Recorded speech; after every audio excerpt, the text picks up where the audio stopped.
तिथं काही काय मशिनरी असेल, तिथं असणारं काय बॉयलर असेल ते सुद्धा खराब झाला होता। मग आम्ही निर्णय घेतला कारखाना चालवायचा। 2009 ला टेंडर निघालं होतं। 2009 ला कुणीही टेंडर भरलं नव्हतं। 2011 ला परत एकदा टेंडर निघालं, तेव्हा सुद्धा टेंडर कुणी भरलं नव्हतं। जेव्हा प्रशासक महाराष्ट्र कोऑपरेटिव्ह बँकेवर आलं, त्यानंतर या कारखान्याचं टेंडर भरण्याचं धाडस तिथं आम्ही सर्वांनी मिळून केलं। 2009 ला तिथं त्या बँकेवर राजकीय नेत्यांची बॉडी होती, सत्ता आपलीच होती ना। त्या कारखान्यावर जे काय लोन असेल ते आम्हाला माहित नाही, ते बँकेला माहिती। पण त्यावेळेस तिथं असणाऱ्या सर्व बोर्डाले, बँकेले या कारखान्याचा निलाव हा 32 कोटी रुपयाला काढला होता, 32 कोटी रुपयाला। पण आपली सत्ता असताना सुद्धा आपण तेव्हा आलो नव्हतो।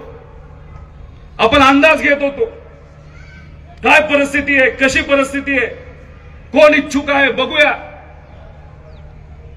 मग जेव्हा 2011 ला प्रशासक आलं, म्हणजे राजकीय बॉडी त्या बँकेवर नव्हती, 2 IAS अधिकारी त्या बँकेवर आले आणि त्यावेळेस जो कारखाना 32 कोटीला विकला जाणार होता, त्या प्रशासकाने त्याची किंमत 45 कोटी रुपये केली।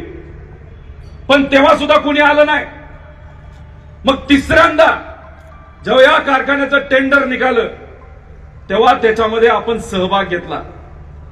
45 कोटी किंमत होती, आपण त्याच्यामध्ये 5 कोटी अतिरिक्त दिले आणि 50 कोटी रुपयाला हा कारखाना त्यावेळेस आपण घेतला होता। याच्या आधीचा कारखाना कुठं आपला, तर बारामतीमध्ये।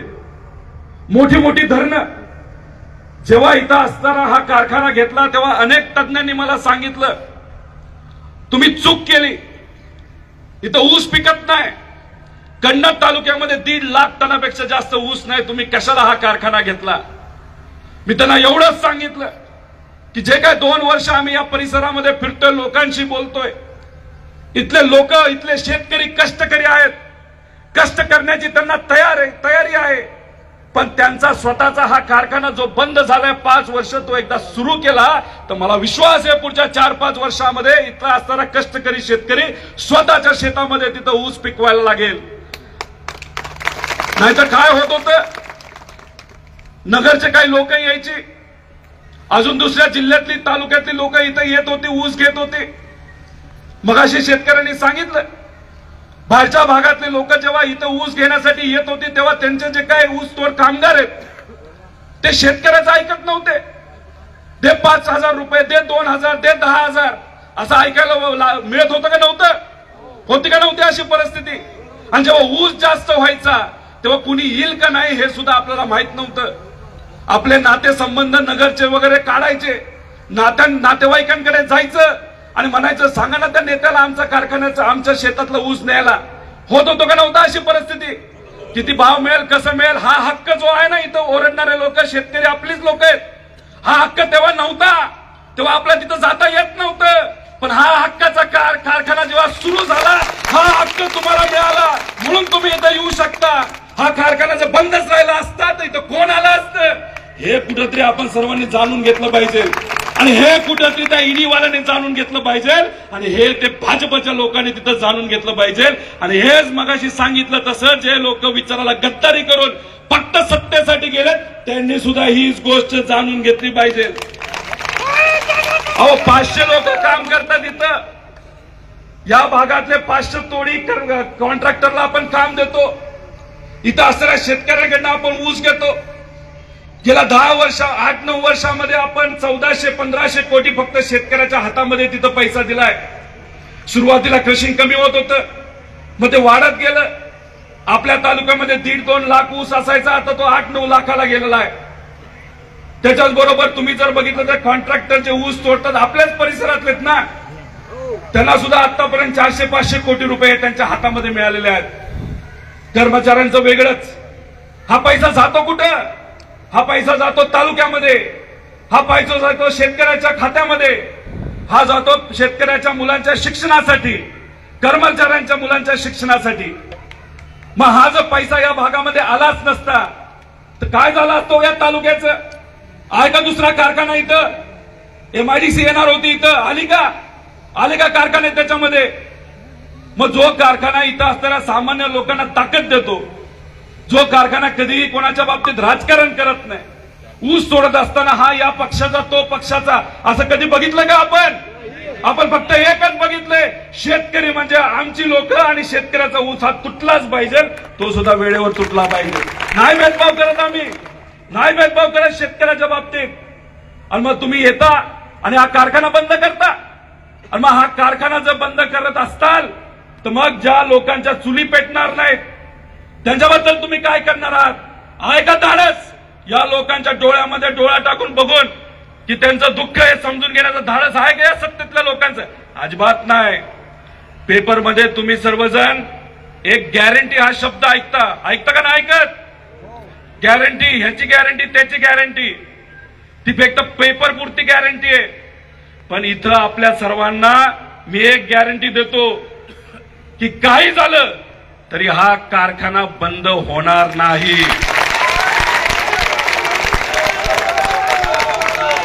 हा कारखाना आम्ही बंद होऊन देणार नाही आणि हा कारखाना इथे असणारे आमचे स्वाभिमानी शेतकरी सुद्धा बंद होऊन देणार नाहीत। इथले कर्मचारी हा कारखाना बंद करून देणार नाहीत। अहो काल परवा नोटीस दिली, अजून सुद्धा नोटीस माझ्या हातामध्ये आली नाही।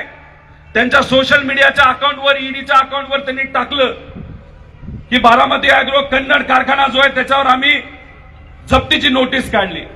अरे येऊ द्या, मग बघू आम्ही कोर्टात जाऊन कोर्टातून काय करायचंय।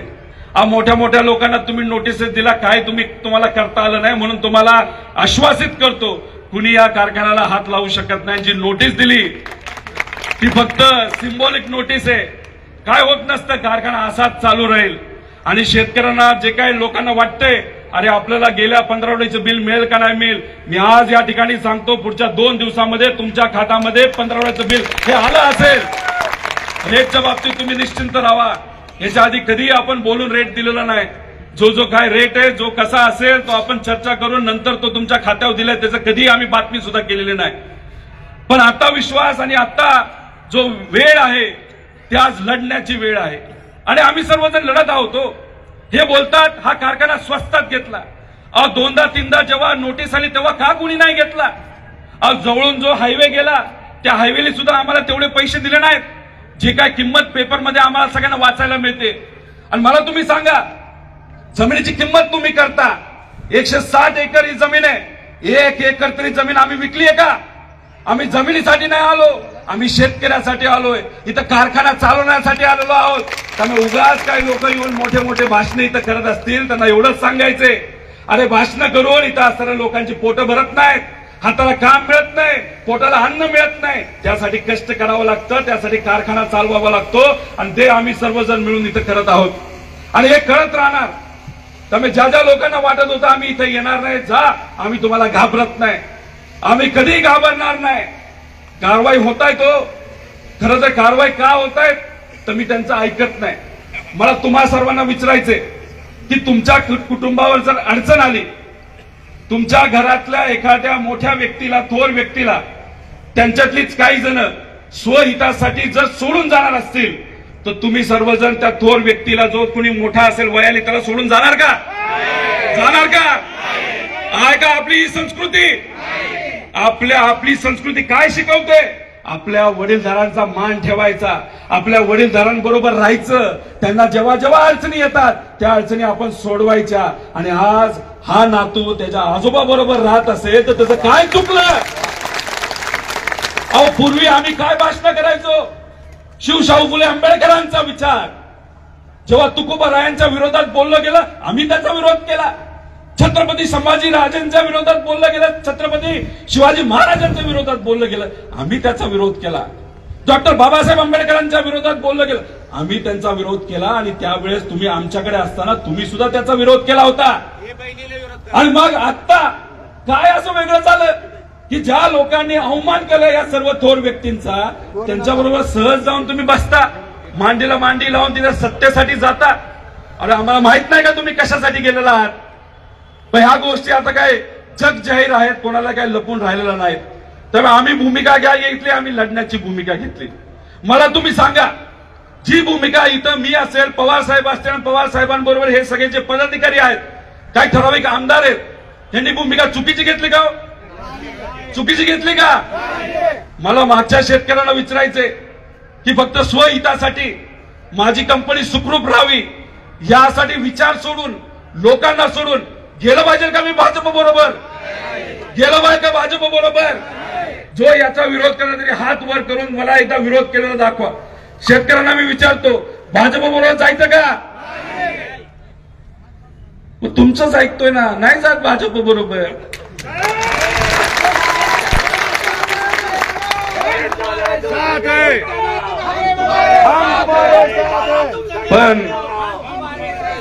पण पुढच्या काही महिन्यांमध्ये मला ईडीने कारवाई केली, मला त्यांनी बोलायला बोलवलं, मी चर्चा केली, काय डॉक्युमेंट पाहिजे ते डॉक्युमेंट तिथं दिलं, जी फाईल द्यायची ती फाईल तिथं दिली, सगळं सहकार्य तिथं मी केलं. आणि ह्या सगळ्या गोष्टी घेत असतात. एवढ्या कारवाई झाल्यानंतर आता फक्त एक कारवाई राहिली. कुठली कारवाई? कुठली? अटकेची कारवाई. मला कदाचित पुढच्या काही दिवसांमध्ये नाही तर महिन्यांमध्ये मी असंच फिरत राहिलो तर मला जेलमध्ये टाकलं जाईल, हे मला माहित आहे. इथं असणाऱ्या कर्मचाऱ्यांना, इथं असणाऱ्या शेतकऱ्यांना, सगळ्यांना मला सांगायचंय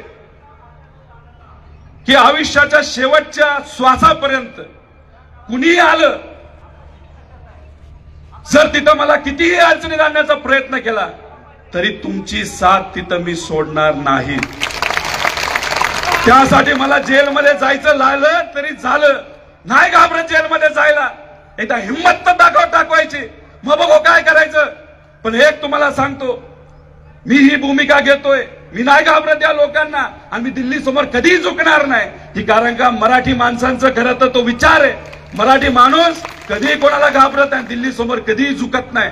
आणि तीच भूमिका आज आम्ही घेतोय. पण उद्या जर जेलमध्ये टाकलं तर मला आपल्या इथं असणाऱ्या पदाधिकारी कार्यकर्त्यांना सांगायचंय, हा लढा तसाच पुढे घेऊन जायचा आहे. आणि हा लढा जर आपण पुढे घेऊन नाही गेलो तर हे जे लोक आहेत, हुकुमशाही आपल्या राज्यामध्ये, देशामध्ये आल्याशिवाय राहणार नाही. सगळ्यांचा आवाज दाबला जाईल. पण कुणीतरी भूमिका घेतली पाहिजे. सगळेच पळून गेले तर राहणार कोण? पण आज जर कुणी राहिलं असेल तर ते आदरणीय पवार साहेब राहिलेले आहेत, उद्धव ठाकरे साहेब राहिलेले आहेत, काँग्रेसचे नेते राहिलेले आहेत, आम्ही राहिलेलो आहोत. आणि शेवटपर्यंत आम्ही लढत राहणार, नाही घाबरणार. आणि अजून इथं असणाऱ्या सर्व लोकांना मला सांगायचंय की जे लोक आज त्रास देत आहेत, येत्या काळामध्ये त्यांना आम्ही सोडणार नाही. पण तुमच्या लेवलला आम्ही जाणार नाही. लोकशाहीची जी ताकद दिली ती ताकद आम्ही वापरू आणि तुम्हाला धडा शिकवल्याशिवाय राहणार नाही. सहज जाता सत्तेत. आणि ह्या सगळ्या गोष्टी ज्या आहेत त्या आज या अख्ख्या महाराष्ट्रामध्ये सुरू आहेत. खरं तर माझा कार्यक्रम सांगवलेला आहे, पण मला तुम्हाला भेटायचं होतं, कर्मचाऱ्यांना, शेतकऱ्यांना भेटायचं होतं, त्यांच्या कुटुंबियाला भेटायचं होतं, आणि मला आश्वासित करायचं होतं कुणी आपल्या कारखान्याला हात लावू शकत नाही. त्यामुळे तुम्ही त्या बाबतीत निश्चिंत राहा. जसा ऊसाचा, जसा या भागातल्या शेतकऱ्याचा विषय आपण मांडतोय, आणि कुठेही आम्ही पारदर्शकता पाळली नाही असं नाही. तुम्ही काट्यावर या, काटा चोख आहे, कुठेही काही चुकत नाही. बाहेरच्या कारखान्याला ऊस दिला तर 10% तुमचं ऊस वजन कमी केलं जातं, हे तुम्ही तुमच्या डोळ्यांनी बघितलेलं आहे. मग ह्या सगळ्या गोष्टी आपल्याला आश्वासित करतो. अशाच पद्धतीने येत्या काळामध्ये आपण आपला कारखाना सुरू ठेवणार आहे आणि कुणी हा कारखाना बंद पाडू शकत नाही. पण या कारखान्याबद्दल बोलत असताना अजून एक गोष्ट आपल्या सर्वांना मला सांगायची की आज हे सरकार शेतकऱ्याच्या विरोधातलं सरकार आहे, युवांच्या विरोधातलं सरकार आहे. या भागामध्ये काही ठिकाणी कांदा हा लावला जातो. कांद्याच्या बाबतीत काय परिस्थिती आज आहे का भाव तुम्हाला पाहिजे तसा? अहो, मार्च अखेरीस तुम्ही एक्सपोर्ट निर्यात बंदी तिथं उचलणार आहात. अरे पण आमच्या शेतकऱ्याचा, आमच्या महाराष्ट्राच्या शेतकऱ्याचा कांदा हा कधीच संपला हो, व्यापाऱ्यांच्या हातात गेला. गुजरातच्या शेतकऱ्याचा कांदा मार्च महिन्याच्या 15 तारखेनंतर मार्केटमध्ये येतो. मग मार्च अखेरीची तारीख ही गुजरातल्या शेतकऱ्यासाठी तुम्ही काढली आहे का? मग महाराष्ट्रातल्या शेतकऱ्यांनी काय चुकीचं केलंय? झाला का या भागामध्ये दुष्काळ जाहीर? अहो दुसऱ्या यादीमध्ये जाहीर झालाय, पहिल्या यादीत जाहीर झाला नाही. पहिल्या यादीला मदत देणं ठरलंय, केंद्र सरकारने पैसे सुद्धा दिलेत, पण आपला हा परिसर दुसऱ्या यादीमध्ये घेतलाय. कशी मदत करायची हे सुद्धा या सत्तेत असणाऱ्या लोकांना माहित नाही. टँकर सुरू झालेत का नाही मला माहित नाही. आज शेतकऱ्याला किती मदत पर हेक्टर मिळणार आहे हे सुद्धा माहित नाही. याच्याबद्दल पंचनामे झाले नाही का? याबद्दलच्या बैठका होऊ शकत नाहीत? अधिकाऱ्यांना तुम्ही सांगू शकत नाही की बैठका घ्या, शेतकऱ्याचं नुकसान किती झालंय, किती पिकं आहेत ते किती जळली, याचा अभ्यास या परिसरामध्ये, आणि परिसर सोडावा अख्ख्या महाराष्ट्रामध्ये कुठेही झाला नाही. गेल्या वर्षी सातत्याने इथं पाऊस झाला, ऊस सोडून बाकी पिकांचं नुकसान झालं असेल, त्या पिकांचे पैसे मिळले का नाही मला माहित नाही. मिळालेत का तुम्हाला? नाही. अहो ह्याच्याबद्दल कोण बोलणार? आम्ही याच्याबद्दलच तर बोलतोय. आम्ही कपाशीच्या बद्दल बोलतोय, आम्ही कांद्याबद्दल बोलतोय, आम्ही ऊसाबद्दल बोलतोय, आम्ही दुधाबद्दल बोलतोय. अहो दुधाच्या बाबतीत तर इतकं भांडावं लागलं, इतकं भांडावं लागलं अधिवेशनामध्ये. मला काही लोक म्हणत होते अरे तुझ्या ईडीची कारवाई सुरू झाली, तू कशाला घेतोय लोकांचे विषय, शांत बस तिथं. मी म्हणलो का मी अधिवेशनामध्ये काय नुसतं मजा मारायला आलोय काय? मी लोकांचे प्रश्न मांडण्यासाठी आलोय, आणि मी प्रश्न मांडणारच. जेलमध्ये टाकायचं झालं तरी चालेल, मी नाही घाबरत. मग दुधाचे विषय मांडले, सर्व आपल्या विचाराच्या नेत्यांनी मांडले, मग सरकार कुठेतरी गुडघ्यावर आलं. नाही तर आधी काय कारवाई करायला अटीतटी नाहीत, पण शेतकऱ्याला मदत करण्यासाठी बरं अटीतटी तुम्हाला लागतात. दुधाचा CSNF असा पाहिजे, तसा पाहिजे, असं पाहिजे, मग कानाला टॅग दिला पाहिजे, आणि सरसकट द्यायला काय होतंय? मग तिथं आवाज उठवला आणि सरकारने तिथं घोषणा केली की शेतकऱ्याला 5 रुपये हे सरसकट त्या ठिकाणी आम्ही देऊ. पण या सरकारची फक्त घोषणा आहे, पैसे मिळालेत नाही मिळालेत मला माहित नाही. दुधाचे पैसे मिळाले का आपल्याला? मग ह्या सगळ्या गोष्टीच्या विरोधात आम्ही लढतोय. शेतकऱ्याला कुठेतरी आम्ही साथ देण्याचा प्रयत्न करतोय, युवांना साथ देण्याचा प्रयत्न करतोय. इथल्या शेतकऱ्यांनी मुलांना शिकवले, इंजिनियर बनवले, ग्रॅज्युएट बनवले, डबल ग्रॅज्युएट बनवले. आहे का या लोकांना काम? आहे का एखादी फॅक्टरी आली का या भागामध्ये? अहो छत्रपती संभाजीनगरमध्ये ज्या ज्या फॅक्टऱ्या पूर्वी येत होत्या त्या सगळ्या बंद झाल्यात. कुणी इथे यायला तयार नाही. काही कारखाने तिथले बंद झालेत. मग तुम्ही नवीन इथं गुंतवणूक आणत नसाल, इथं जर नवीन रोजगार होणार नसेल, तर मग शेतकऱ्यांच्या कष्टकऱ्यांच्या मुलामुलींनी काय करायचं? याच्याबद्दल तुम्ही बोलत नाही. पण काय करताय? जो चालू कारखाना तो बंद करताय का? कारण का तिथं असणारा जो प्रमुख आहे तो तुमच्या बाजूने येत नाही. याच्यासाठी तुम्ही कारखाना बंद करणार आणि आम्ही तो होऊन देणार असं जर यांना स्वप्नात तरी वाटत असेल तर त्यांना म्हणा तुम्ही स्वप्नच बघा, अस्तित्वात हे आम्ही कधीही होऊन देणार नाही. आणि हे सगळे मुद्दे आपल्याशी मला चर्चेत आणायचे होते, तुमच्याशी बोलायचं होतं, म्हणून खरं तर या ठिकाणी मी आलेलो आहे. आणि आपण सर्वजण एवढ्या मोठ्या संख्येने इथं आलात त्यासाठी मनापासून आपल्या सर्वांचे आभार व्यक्त करतो. आपल्याच या तालुक्यामध्ये कालिका देवीचं मंदिर आहे, कुठं आहे ना, आमची कुलदेवी आहे पवारांची. काली मातेने काय केलं होतं? कोणाचा वध केला होता? महिषासूर नाही, आपलं कुठलं दुसरंच नाव होतं, कुठला तरी सूरच होता ना, राक्षसच होता, बरोबर ना? राक्षसाचा सूर केला ना. आणि मी आपल्या सर्वांना आव्हान करतो, आम्ही तर लढायला तयार आहोत.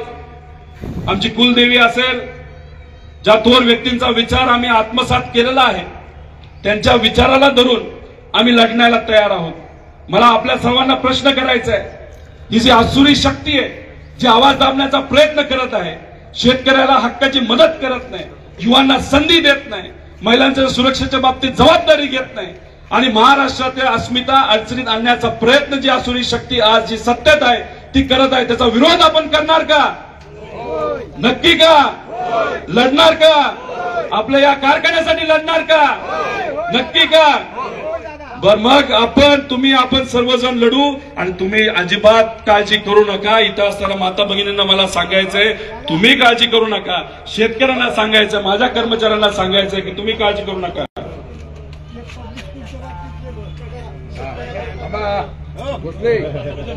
बरेच विषय, बरेच मुद्दे आहेत, आपण त्याच्यामध्ये लक्ष घालू. त्यामुळे एवढंच सांगण्यासाठी, बोलण्यासाठी इथं आलो. ही काय प्रचाराची सभा नाही, ही फक्त एक चर्चा करण्याचा एक संधी मला पाहिजे होती, ती संधी मी इथं घेतली. आपण सर्वजण इथे आलात आणि जे काही मुद्दे इतर लोकांनी तिथं मांडले त्यांनी इथं यावं, त्यांच्याशी 4-5 लोकांशी मी बोलेल. सांगोलीला एक मोठा कार्यक्रम आहे, तो महत्वाचा कार्यक्रम आहे आणि त्यासाठी खऱ्या अर्थाने तिथं जायचंय. त्यामुळे हा तुमचा कार्यकर्ता मी लढण्यासाठी तयार आहे आणि तुम्ही एवढ्या मोठ्या संख्येने इथे येऊन मला ती ताकद आणि प्रेरणा दिली यासाठी मी मनापासून आपल्या सर्वांचे आभार व्यक्त करतो. रोहित दादा तुम संघर्ष करो, हम तुम्हारे साथ हैं. रोहित दादा तुम संघर्ष करो, हम तुम्हारे साथ हैं. रोहित दादा तुम संघर्ष करो, हम तुम्हारे साथ हैं. तसंच या भागाचं माझं फार जुनं नातं आहे. माझे आजोबा आप्पासाहेब पवार या परिसरामध्ये अनेक वेळा पूर्वी येऊन गेले, 20, 25, 30 वर्षापूर्वी. इथं येऊन ड्रिप इरिगेशनचा प्रसार मराठवाड्यात व्हावा यासाठी त्यांनी तिथं प्रयत्न केला होता आणि त्याला आता जर आपण बघितलं मोठ्या प्रमाणात यश आलेलं आहे. मी सुद्धा या परिसरामध्ये फिरत असताना अनेक अशी गावं आहेत तिथं स्वतः पवार साहेब आलेले आहेत. वाळूच्या ढिगावर सुद्धा तिथं बसून त्यांनी तिथे एक प्रचार सभा केलेली आहे. त्यामुळे हा कुठं चिकलठाणला 82 मध्ये माझा जन्मही झाला नव्हता. त्यामुळे पवार साहेबांनी परिश्रम केले, तुम्ही त्यांना प्रतिसाद दिलाय. हा परिसर आपलाच आहे आणि मराठवाड्यातल्या जर शेतकऱ्याच्या बाबतीत कष्टकऱ्याच्या बाबतीत बोलायचं झालं तर संघर्ष तुम्ही तसं बघितलं तर आयुष्यभर करत आला आहात. कधीतरी अतिवृष्टी होती, कधी पाऊस येत नाही, पिकाला कधी भाव मिळत नाही, जे पिकवलंय त्याला रेट मिळत नाही आणि अशा परिस्थितीमध्ये जो संघर्ष तुम्ही आपल्या जीवनामध्ये करत आहात त्याच्यासमोर आमचा संघर्ष फार लहान आहे. पण शेवटी संघर्ष हा संघर्ष करत असतो आणि संघर्ष करण्याची भूमिका या महाराष्ट्राच्या प्रत्येक व्यक्तीची आहे आणि तीच भूमिका मनामध्ये ठेवून आम्ही संघर्ष करण्याचा निर्णय तिथे घेतलेला आहे. अनेक कारवाया अनेक अडचणी केल्या जातील. माझ्या कुटुंबाला सुद्धा अडचणीत आणण्याचा प्रयत्न केला जातो. माझ्या मुलांना सुद्धा कळलंय की ईडी काय आहे. एका मुलाचं वय 7 आहे, मुलीचं वय 10 आहे. ते सुद्धा ईडी बद्दल आज चर्चा करायला सुरू केलेली आहे. माझी पत्नी टेन्शन मध्ये असते, माझे आई वडील टेन्शन मध्ये असतात. पण मी त्यांना एवढंच सांगितलं की तुम्हीच म्हणजे माझ्या आई वडिलांनी मला लहानपणीपासून शिकवले की काही झालं तरी वाकायचं नाही आणि मग तुम्हीच जर मला लहानपणीपासून शिकवलं असेल तर वाकायचं नाही तर मग आज सत्तेसाठी मी कसा वाकेल, सत्तेसाठी मी कसा विचार सोडेल. मी माझ्या पत्नीला समजून सांगण्याचा प्रयत्न तिथं करत आहे पण शेवटी तिच्या मनामध्ये सुद्धा कुठं ना कुठं तरी आहे की हा एवढा सरकारच्या विरोधात बोलतोय, मोठ्या मोठ्या नेत्यांना लोकांच्या हितासाठी त्यांनी अंगावर घेतलंय. काही लोक म्हणतात तू बोलू नको. मी एवढंच म्हणतो की आज आम्ही नाही बोललो तर कोणी बोललं पाहिजे. जर सगळे शांत बसले तर लोकांची भूमिका कोण घेणार. मग एवढं जर तू मोठ्या मोठ्या नेत्यांवर बोलत असतील तर उद्या तुला जेलमध्ये टाकलं तर तुझं कुटुंब वाऱ्यावर हे पडू शकतं. अशी भूमिका माझ्या पत्नीने अनेक वेळा तिथं घेतलेली. पण तिला मी एवढंच सांगितलं माझ्यावर कारवाई होईल पण मी विचार सोडणार नाही. पण जेव्हा माझ्यावर कारवाई होईल मला जेलमध्ये टाकलं जाईल या लोकसभेसाठी मी तिला एवढंच सांगितलं पवार कुटुंब फक्त 4-5 लोकांचं नाही, पवार कुटुंब इथं बसलेलं आहे. अख्खा महाराष्ट्र हे पवारांचं कुटुंब आहे. त्यांना आमच्यावर कारवाई केली तर हे कुटुंब तिथं महाराष्ट्राच्या अस्मितेसाठी स्वाभिमानासाठी लढण्याशिवाय राहणार नाही आणि तेच आव्हान इथं आपल्या सर्वांना करण्यासाठी आहे. आणि हा तुमचा कार्यकर्ता शांत बसणार नाही, शेवटपर्यंत तिथं लढत राहणार. आज उद्या परवा कधीही शेवटच्या श्वासापर्यंत महाराष्ट्राच्या अस्मितेसाठी जसं तुम्ही लढत आहात, जसे याच्या आधी सर्व थोर व्यक्ती लढले तसाच हा कार्यकर्ता लढेल. एवढंच या ठिकाणी आपल्या सर्वांना सांगतो आणि तुम्ही एवढ्या मोठ्या संख्येने इथं आलात त्यासाठी आपल्या सर्वांचे आभार व्यक्त करतो. आणि जाता जाता फक्त आपल्या सर्वांचं दर्शन घेऊन जाईल कारण का तुमच्याकडनं आम्हाला प्रेरणा घ्यायची, एवढा बलाढ्य शक्तीच्या विरोधात लढण्याची. त्यांच्याकडे सत्ता आहे, त्यांच्याकडे ताकद आहे, त्यांच्याकडे ईडी आहे, पण आमच्याकडे काय आहे तर तुम्ही आहात. त्यामुळे तुमचा आशीर्वाद घेऊन मी पुढे सांगोल्याला जाईल एवढंच या ठिकाणी सांगतो आणि थांबतो. जय हिंद, जय महाराष्ट्र, जय संघर्ष. आलेल्या सर्व शेतकऱ्यांचे मनपूर्वक धन्यवाद आणि आभार. आपण या सभेला येऊन दादांना जो आत्मबल दिलं, दादांना जो पाठिंबा दिला त्याबद्दल बारामती अॅग्रोच्या वतीनं आणि सर्व तालुक्याच्या वतीनं मी आपले मनपूर्वक आभार मानतो. जय हिंद, जय भारत.